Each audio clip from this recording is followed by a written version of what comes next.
Welcome to McPlum, simple solutions served daily. You start by powering the Helix 5 and verifying solid connections. A weak connection makes readings unreliable. Once done, mount the transducer with the arrow pointing forward so returns are accurate.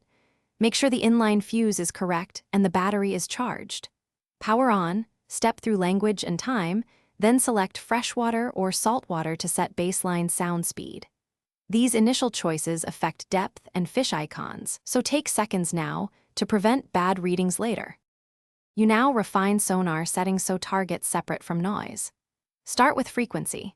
Choose 200 kHz for fish arches near shore, 83 kHz for deep water or broader coverage, dual beam if available.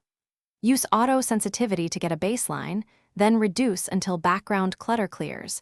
Increasing sensitivity brings up weak targets. Set depth range tight around bottom for better resolution and enable zoom or split screen to track structure.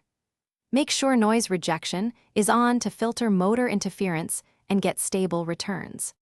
You finish by saving the work. Mark waypoints over productive marks and save tracks so you can return. Store a custom sonar profile for the day and export logs if you need them for mapping. When shutting down, power off cleanly and secure the unit to avoid vibration damage.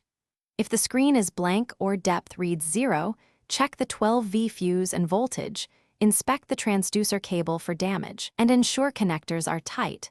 Most issues are power or loose transducer wiring. Thanks for watching. Stay juicy and subscribe.